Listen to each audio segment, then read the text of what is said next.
All right. I hope you guys can hear me, and welcome to session 5 of 17 million strong campaign Kenya, where our aim is to unite Kenyan youth. I'm reminded that we are 17 million between the ages of 18 to 35 years. And the big agenda for this campaign is to unite all this number of young people to take responsibilities by first getting their vote, registering as voters, and then turning up to vote the leaders. How are you guys doing today? We are doing good. When you talk about we, what do you mean? We as the youth. Are you sure? Very much sure. All right. Where are you joining us from today? Me, I'm joining you live from Tana River. I see somebody on the call as well. Who is that? Is that Anini? Anini, how are you doing today? And where are you joining us from? Hello, Peter. Hello, everyone. I'm joining you from Isiolo County. How is Isiolo? Isiolo mvua mingi. Tunashukuru sana baraka. Are there some elections coming up in Isiolo? I'm just wondering that. Haron, do you have some elections coming around, or what's going on in terms of civic and in terms of politics in Isiolo and Tana River? Anything? We are having by-elections. Yeah, for the member of County Assembly, Chewani Ward, Tana River County. Any youth vying, any youth on the ballot? Do you have any? Yes, I have some youth. Wako kama wawili. On the ballot? 3. Shida sasa the post. Wako kwa ballot. Shida saa one post iko na watu wengi, almost 16. I think that is interesting. But we have hope they been campaigning, or kupata vizuri. Okay. Are they campaigning, or how are like their status with the campaigns? How are they doing generally? Bado wanajipanga. I guess this week yenye naanza from Monday ndo wataingia kwa ground for campaign. Oh. But they always say that the youth don't support their youth. How is that looking like? Are they getting support from their fellow youth, or how is that coming along? Support tunawapea. Challenge iko sasa, wamesimama vijana more than 2. At least kama kungekuwa na one youth, ingekuwa rahisi kusimama na yeye. But sasa wamesimama more than 2. And then do you think what if they could have joined hands? And do you think and what might you be thinking that is stopping them from joining hands and just like saying one youth to go for it? And are they even independent, or they're like with any? They have already been cleared. They have already been cleared na washapewa go ahead ya kuingia kwa ground. So time ya kuongelesha at least tukue na one person already shapita, but we tried our best. Let's hope for 2027 hizo main elections tutakuwa na sauti moja, tusimamishe kijana mmoja. Yeah, okay. Good. And Anini, how is it in Isiolo? Do you guys have any election coming up? No, currently we don't have any election, but it's here the campaigns have started early. So wanasiasa wako kujitosa kwa ground, na naona mayouth men wengi kweli wanavai. And the best thing in Isiolo, naona youth wameanza kuform many forums za WhatsApp. So ndo tuweze kuchuja, tukue na kijana mmoja, tutaki kuwa na 3 4 kwa debe ama 2. So hapo ndo hata naeneze injili yetu hii ya 17 million strong. Venye tunajipanga tu kuselect, na lazima unajua tuna achieve. So, kama ni youthman pia tunaangalia na merit based leadership. Tunaangalia track record yake kwa ground. Kitu muhimu pia venye tulileta ile kampeni ya 17 SDG goals pia tunamtrack na hiyo tunaangalia anaweza changia nini kati ya hii 17 goal, the agendas of the better world. So mwenye alingani na sisi hapo anauma nje. So hii ndio system tuko kuleta. Interesting. So just today I saw IEBC just ended like their first month of voter mobilization, but then they have 90,000 newly registered voters. Your opinion and your thoughts. What are your thoughts on this?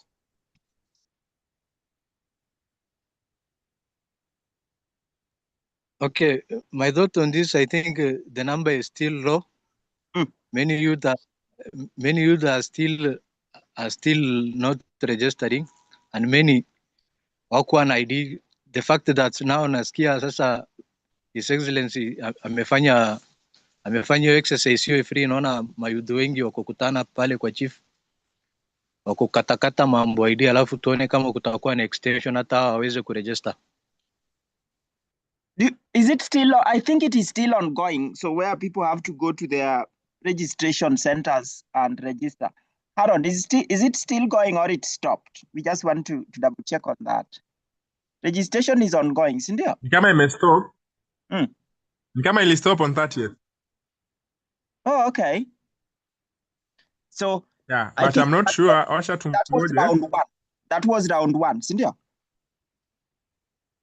Hiyo ni round 1. Kama watafungulia tena round 2. Watafungua tena. So Anini, I think that is good.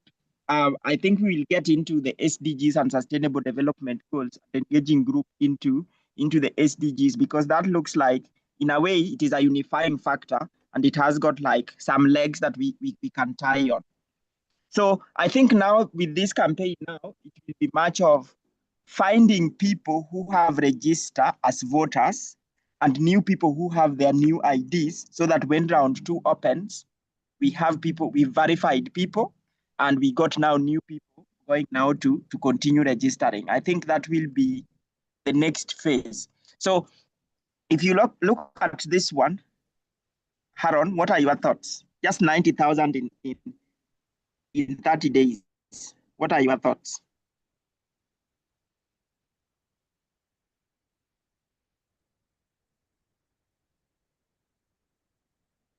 Haron, are you there?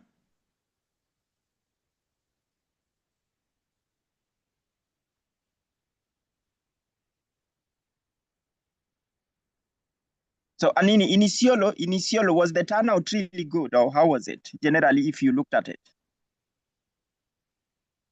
Yes, the turnout was generally fair, but as I mentioned, hii mambo ID kuja kuwa free sasa ndio imeleta hii turnout kuwa kubwa, lakini mbeleni hapo vijana walikuwa wanashai awe wako wanaweza kuregister kupata ID. So sasa vile ID imekuja ikuwa free, naona namba itakuja kuwa high. Okay, yeah, and I think that is good news in a way. So then you can be wondering, Aaron, you can jump on if you like, or other members. You can just be wondering, if these people don't have IDs, how have they been getting the national services? So that is another question we can actually come to later. But now this is really critical, and we want probably members for the 17 million strong to think around it. Why do you think most youth campaigns don't achieve their objectives, especially in Kenya? What are your thoughts? Probably we can even extend to Africa. Youth come up with things, just like we've come up with 17 million strong. And then before you know it, inapotea tu hivyo. What do you guys think? What are some of these factors that we can watch out for? Any person can just chime in and share what you guys think that we can look out for and not do the same or apply the same mistakes as we conduct this campaign.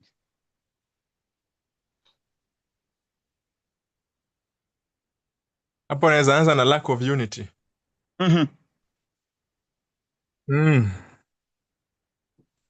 Unaweza pata mali zingine kijana anasimama, anataka uongozi, lakini sasa anakosa ile support ya vijana wenzake.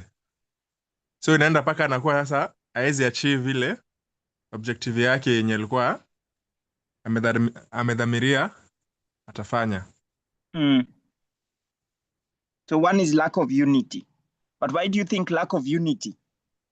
Why is maybe huyo kijana pia na yeye haja unite na wengine, anakuja tu na vitu zenye hata na yeye hawezi fanya?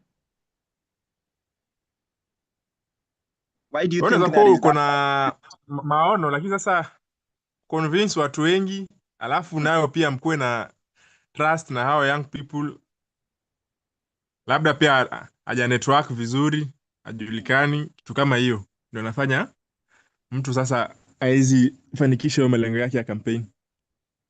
Okay. Anini, what do you think? Why do you think most youth campaigns don't achieve their objectives, especially in Kenya?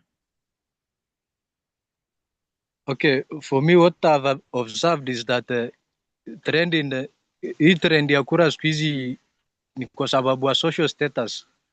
For example, saizi hii kitu tumeachia mabazenga. Saizi hata ukuwa na ID, hata kama unajituma aje, kama una muku chuacha, nikwambie kura yako itaibiwa tu. So many youths wanapenda hao jamaa, lakini hawana ile resource ya kuingia kuconvince kila mtu, na unajua pesa ikuje icheze kwa ground unageuziwa kadi.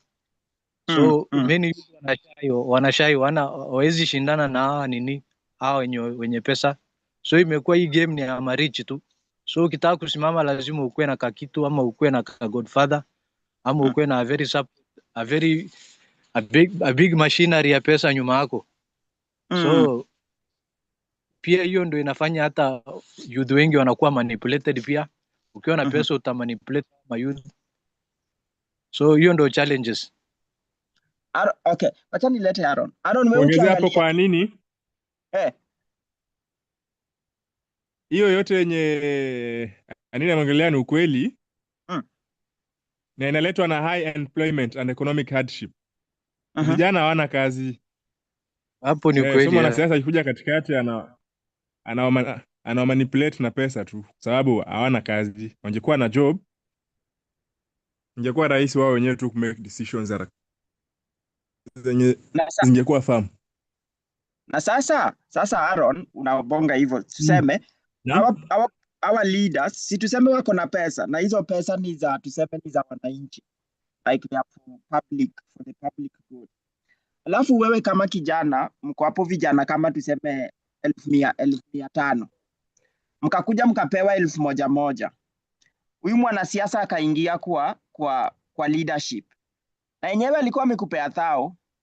Sasa alikuwa amekulipa hiyo 1,000 for 5 good years. So kuna venye utaenda kwa ofisi yako kumwambia ati hey, Mwesh, haujafanya hii 1 2 3. Si atakwambia alikulipa hiyo 1,000. So mimi kwangu naweza sema tukifikiria vizuri, tuungane, ni sisi ndio inafaa kwa sababu at the end of the day unapata hawa leaders wanatafuta vote. Unaona? Agenda big ni wanatafuta vote. Na wanajua lazima watu wa show up kwa hiyo area. Angalia kama hiyo ya MCA. Ni ngumu sana. Mimi kwangu bado naweza sema ni ngumu sana kuiba this MP votes, senators. Watu wanatafuta wizi, maybe kama iko, which bado sijakubali, obviously maybe iko. But watu uangalia zile viti kubwa kubwa. At the end of the day, leader anatafuta vote. Si ndio? Na hawa wanaweza kuwa mayouth wanaweza kula hizi pesa from the previous conversation where Lynn, Justin and the other members joined. Na Lydia walisema unaweza kula pesa za watu, but your vote ni siri yako. Unaona? Pale ukienda kuvote ni siri yako. So ni vijana hata kama hawana pesa nini, mimi kwangu venye tu Haron alikuwa amesema, tukiunite kama group, venye tu tunasema tuko 17 million, na tukasema hizi 17 million zetu lazima ziende mahali penye inafaa. Mimi kwangu nafikiria hatuhitaji hata pesa. Ni kitu kwanza kubwa yenye tunatafuta ni hiyo vote. So mimi nikiweza sema kuchangia kwa hii topic yenye iko hapo kwa screen, why do you think most young youth campaigns don't achieve their objectives, especially in Kenya? Kwangu ya kwanza naweza sema hizi campaigns huwa hazina a clear end in mind. Na kwa nini nasema hivyo? Tuangalie kama ile yenye ilikufa tu ya juzi. Ilikuwa poa, ile ya yenye ilikuwa leaderless. Mnaijua? Naijua. Lakini sasa tunaijua. Sasa hiyo ya leaderless mtaenda wapi bila leader?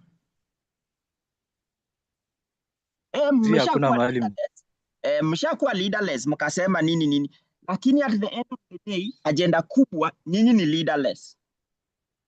Sasa in case tunataka ku negotiate ama mnataka kuongelea about something, nani atawa represent? So mimi kwangu step 1 ni hazijai kuwa na a clear end in mind, like this is what we are looking to achieve,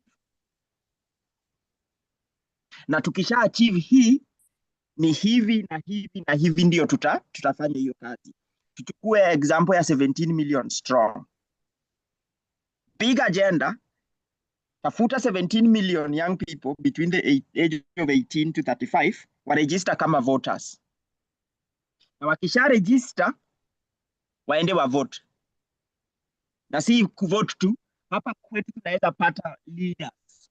So in case one of us emerges, sisi maybe tutaki kusema maybe mmoja wetu hapa anaweza kuwa leader, na kwa sababu we have the registered voters, tusiwa support ili na wao wakuwe leaders. Mimi sitaki kukuwa a politician, Haron anataka kukuwa politician. Mbona mimi ni hold on my vote ilhali naweza patia Haron na Haron atumie hiyo aingie kwa leadership? Hiyo ni yangu ya kwanza. Mnaweza react kwa hiyo? Lacking a clear end in mind, and people like, once that lacks, we have people like nobody's to be accountable and nobody's like to take responsibility. Sasa tuko tu hapo tuna flow na current. What do you guys think? And you can add your other points as well. Haron ulikuwa umesema like lack of unity, anini wakasema hapo lack of resources. Mimi ndio nimeongezea lack of clear end in mind. Tunarukia tu vitu hapo ovyo ovyo. Anything comes tuko ndani, anything ina come tuko nayo. Yani hatuna hiyo clear end in mind. You guys can add before we jump on to the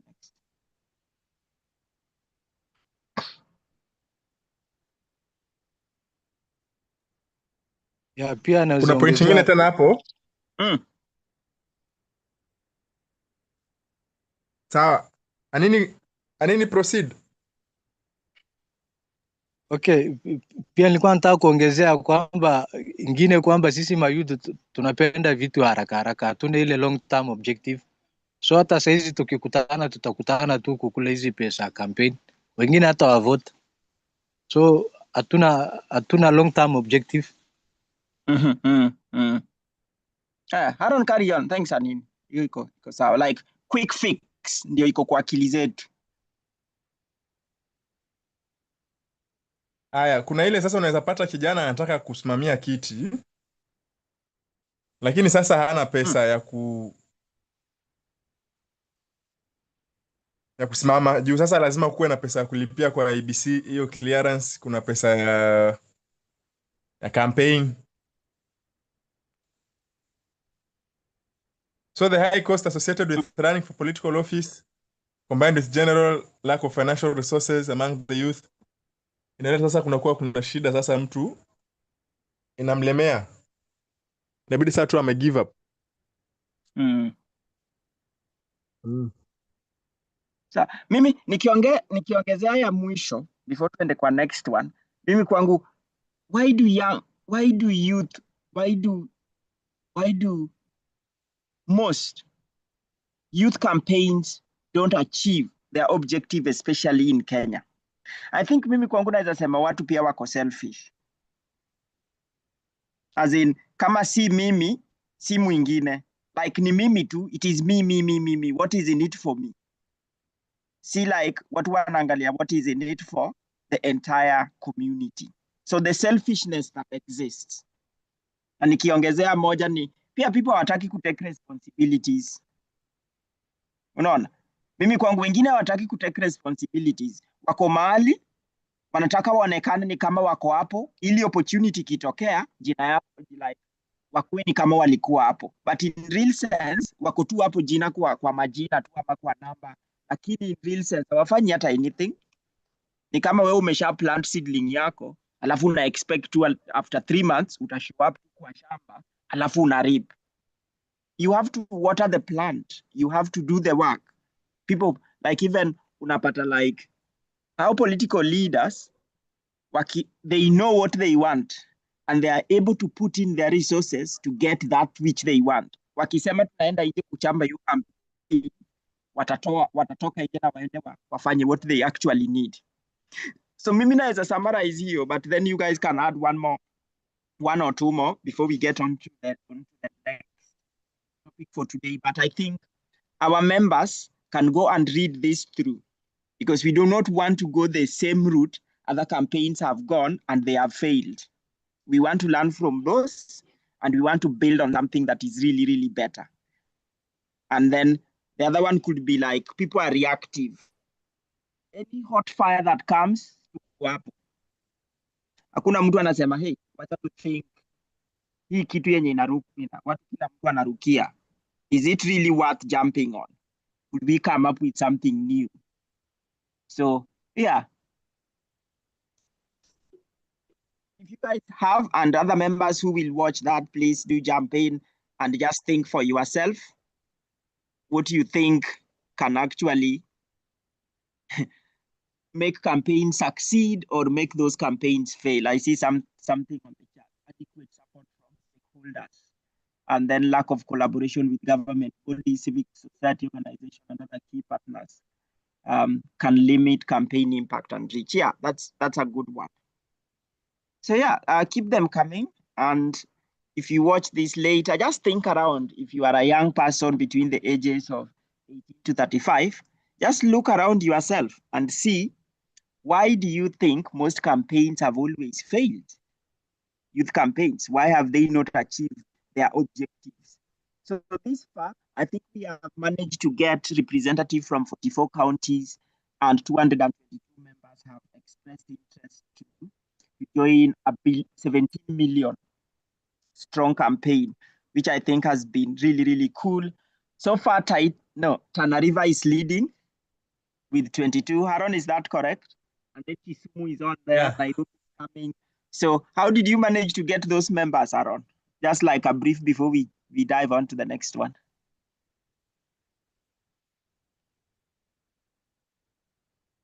Niko na vijana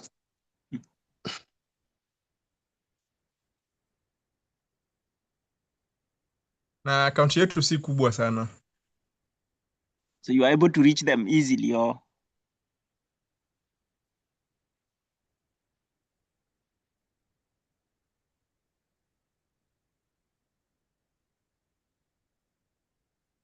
Anini, yourself, how are you doing in Isiolo? Isiolo people don't have internet?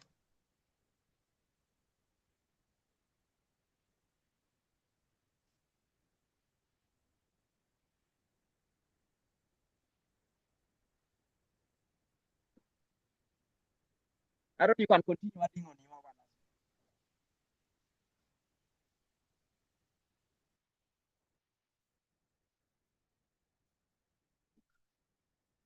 Sijakupata vizuri. Umesema kaunti yenu ikikuwa ndogo, how have you been able to access them?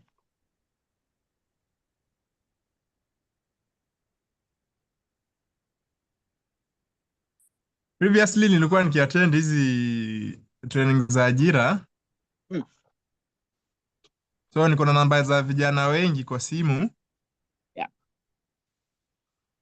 So imekuwa rahisi tu kuwapata na kuwaeleza, maana huwa tuna engage na wao day on day kwa status. Yeah. So I have the numbers. Niko na numbers za my youth na tunajuana na wao, huwa tuna meet na wao frequently. All right, good. So Anini, how is Isiolo? How are you guys getting on with the Isiolo group?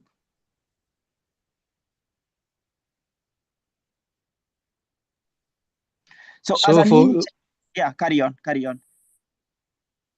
So what was the question, Peter? How are you? How are members? How is your mobilization in Isiolo County getting on? So, Peter. Yeah, are you able to hear me? Yes, ndio maswali mara moja alafu. So swali ni, how are you getting on with members mobilization in Isiolo County?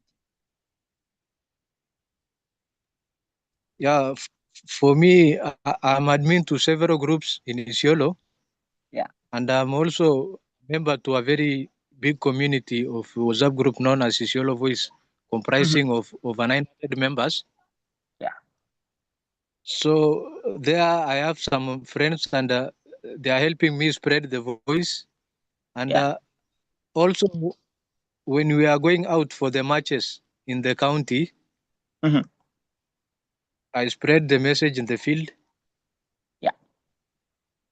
And also the local barazas, because I'm also a member of Nyumba Kumi. You are everywhere. Yeah, so in these meetings za wazee pia mimi hizi mambo nasambaza kwa mayouthman. Oh, okay. Hapo sawa. What challenge are you facing? Like, let's say when you go talk to them or you find a friend, what's your biggest challenge that you faced so far? The biggest challenge is arrogance among the youth. Yeah, youth are very arrogant. When you talk about arrogance, what do you mean? What do you mean? So they don't take it into interest. So mtu anaweza hata vote siku ya kura analala. Wakati ingine ako active, yeye ni member, ako na kura yake, lakini ikifika huko anasema yeye hawezi tafutia mtu kazi. So you can see the level of arrogance in the youth, in our youth. So it is much of like we need to work on the behavioral change so that people see the things. Yes, exactly, and that's why hizi magroup inaformiwa, tunaambia ikue na long term objective, wasikue tu ni watu wa short nini. Let's be together even after the election. Yeah. So such a thing, to address common problems among ourselves. Yeah, I think that is critical because sometimes, Aaron, you can jump in if you like. Sometimes you hear people coming on, and when they don't, especially when people are like adults, people want to be really, really involved, not just come and tell me to take a vote. After I take that vote, what's next? So I think we need to have programs that are engaging and people see themselves in them. Aaron, chime in before we get on to what's on the screen up there. What challenge have you like faced? I know you've achieved the target, but in one way or another, you might have like faced a challenge in there. Challenge iko kwa ground. Vijana wanauliza, then what's next after tumejoin 17 million strong? Kuna pesa iko huko? Wanafikiria tu pesa. Mentality ni pesa. Kama ina pesa mtu anakuambia tembeza. Kama ina pesa tembeza mguu. Sasa hiyo ndo lugha yenye iko kwa ground. But I think we're right. At the end of the day, unajua Aaron, what happens? These things are out there and people are getting paid to do them. So when you come up just with things like this and you are doing it from the heart and nobody is paying you to do them, then people are just like really, really suspicious. They might be like, oh, somebody is paying us to do all this stuff. But when it is coming genuinely and naturally, people say, hii kitu hawaizi fanya tu na hawalipwi. Unajua hivyo. So the mentality and the culture that has been there has prepared the ground purely for that. And that is the challenge. But now I know we are now starting to break the barrier, and people, for us to have achieved what we have achieved, at least we are doing something. Imagine with a zero budget and with no big brand or big people behind us, but we are starting to get something. So to break it, I think it is going to take a bit of time before people see like they can actually, oh, okay, they were serious and things like that. But I do agree, everybody, even us, we see messages like, is there a stipend? Is there money? But then you ask yourself, my friend, going and taking a vote and waiting to go vote, should you actually be paid for that? It is your democratic right. If You're we are right. going to pay, yeah, if we are going to pay you to do your democratic right, tunadanganyana hapo.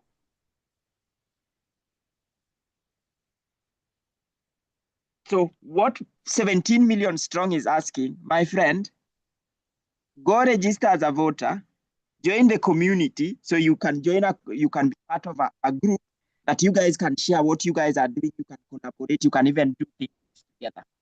And now even share resources that if you guys have. So jumping onto this one, I know a vote has been placed on the group and people have been discussing about the title of our leader. So one thing we really wanted to decide, I know once we finish on this call, we will clear on this one. And I think, and you guys have also seen as well, so the title of our leader will be the national convener. Do you guys agree? Yeah, okay. I am okay with that. So yeah, so what I just I'm want us to totally spend, yeah, good one, good. So what I want us to chime in a little bit in the next 5 or 4 minutes, so we could break down the convener into, like, maybe we can say how many posts do we want. So we found now the national leader, we will call them the national convener. So that is the head.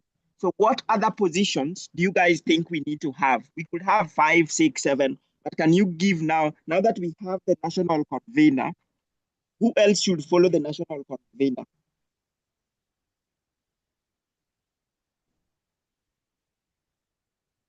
At county level or at national level? No, I think we start at the national level for now. So we can solidify the national level, and then we can send it back to other members to have their contribution. But now the title for the team bigger leader is found, the national convener. So at the national level, who else do we need at the national level in terms of leadership?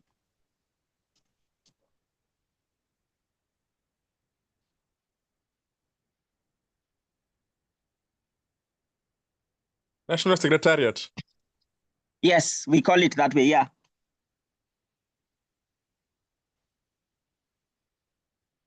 Okay, let me read.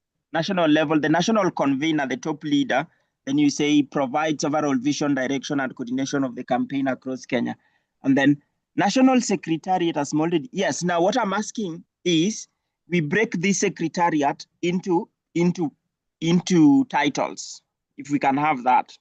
And small dedicated, yeah.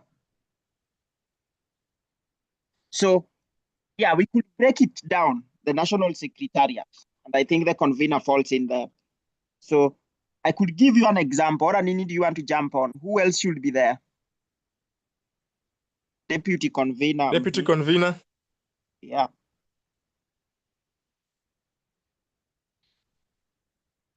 And then deputy convener operations. I think I need to copy this one. Anini, check chat. Anini, we had deputy convener operations, deputy convener communications and media, then policy and advocacy lead, youth mobilization lead, and secretary to the secretariat. So Anini, who else is missing? Who else should we add there? For now, I'm comfortable with this. Okay. How about what do you guys think about the treasurer? Did you guys think of that?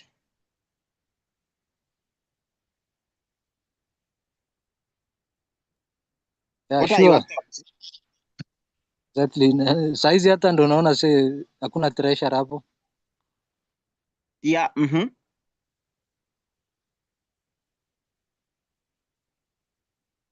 Haron, what do you think about the treasurer? Your thoughts?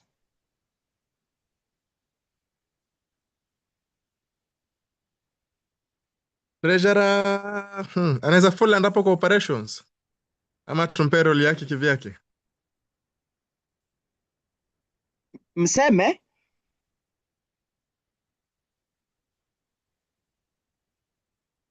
Nini unasema aje? Should the treasurer stand alone or?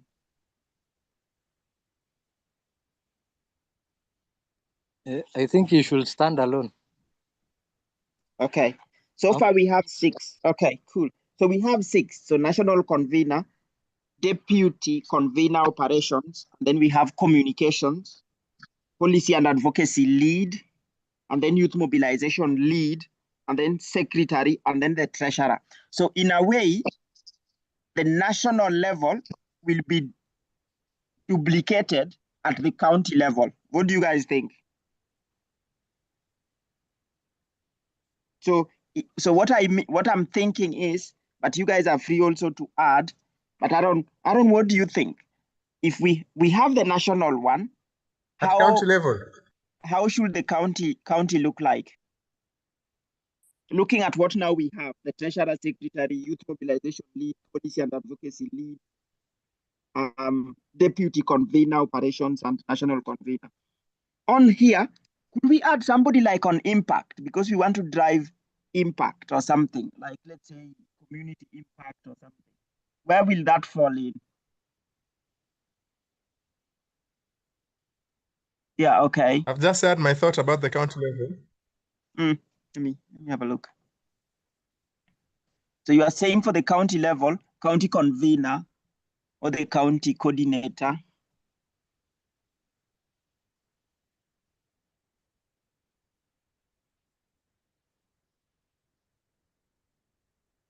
Okay. And then you have deputy convener, media. So you replicate all we have up there, Cindy. Okay. Aaron, do you want to explain a little bit of what you have there, like really, really quick? Yes, iko sawa ikiwa hivyo.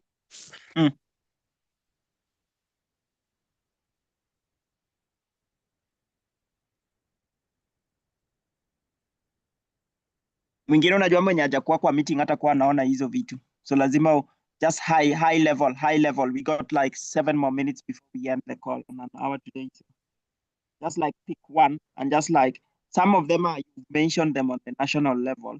So do you want to pick one that is a little bit different from the one we have? Something like the county mobilizers. What will they actually all look like?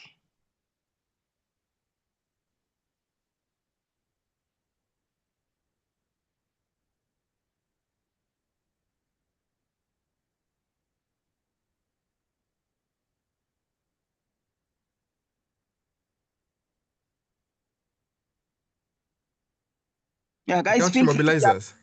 Yeah, feel free to jump in.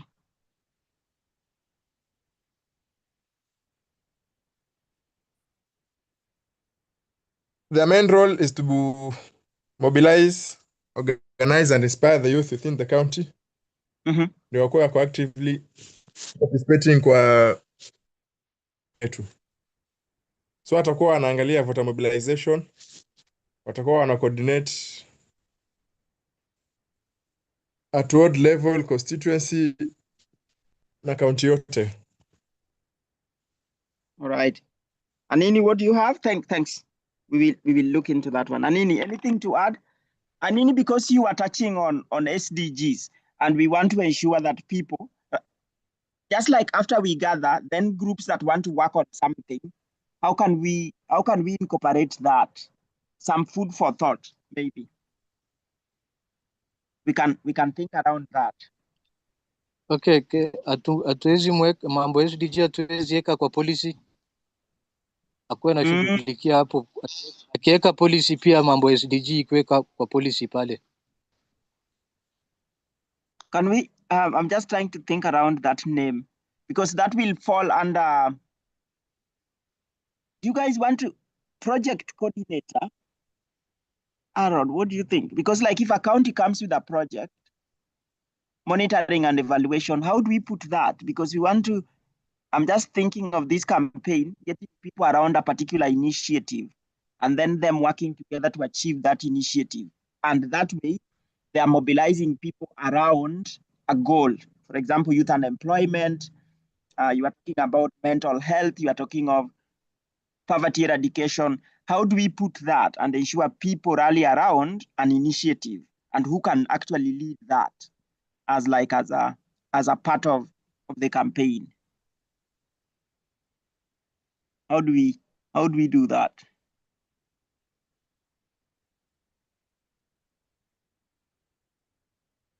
because meaning we will add that at the national level, like let's say the 7th position, which can be, for example, policy and advocacy lead. That is policy and advocacy, but we want to talk about like a project. Can we call that as a project coordinator? What do you guys think? So then counties come up. Yeah, project coordinator. I think we should have a approach. Yeah.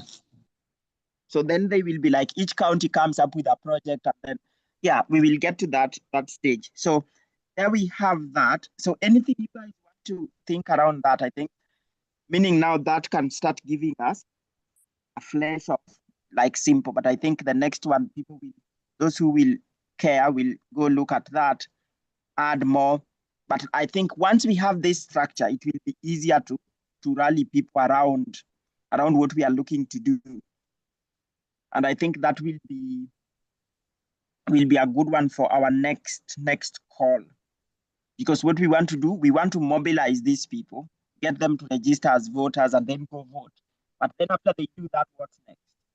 We want people to rally around particular initiative that they care about, and then start probably mobilizing resources to realize those objectives, so that they can actually involve the leaders that they actually supported to get into power, to achieve the goals and the ideas they came up with.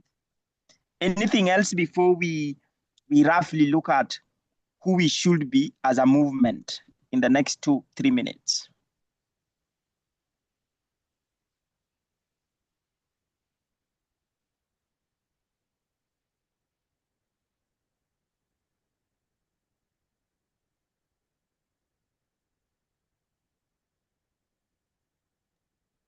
Anything else you guys might have, or you are happy? We should be organized. Yeah, should be organized. Those are like who we should be as a movement, to be honest. So I got, so keep them coming. We should be organized, working together from ward to ward.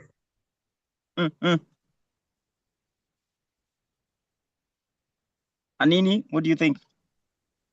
We should be focused. We should be united. Yep. We should be peaceful and patriotic. Yeah. We should be people of integrity. Yeah.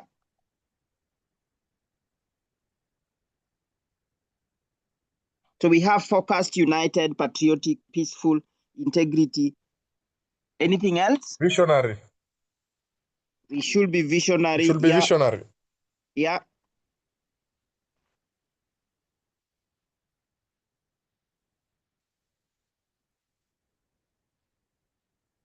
All right. So I think, my friends, I think when we come to that, I think we've just done proper 1 hour. And I think this has been a really, really good conversation. What are your final words before we have our simple call to action?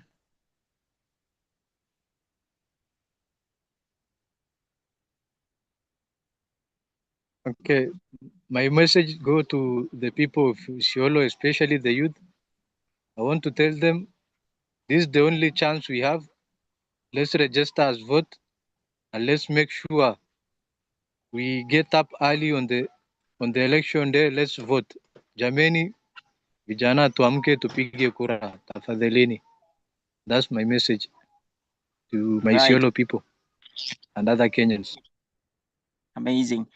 Aaron, other members, I know they will be throwing theirs on the comment. So Aaron, what will be yours look like?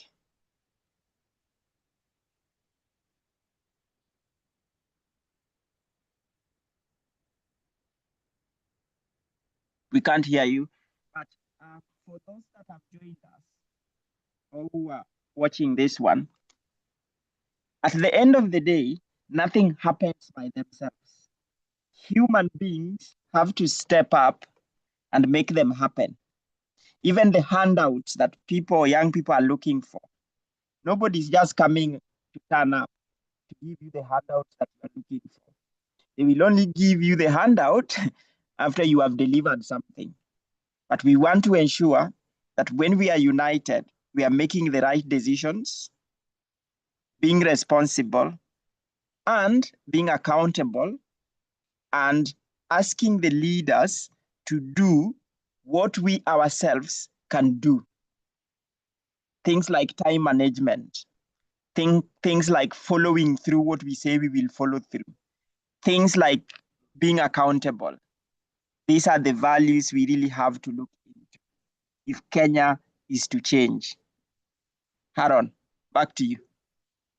Your parting shot. Unmute.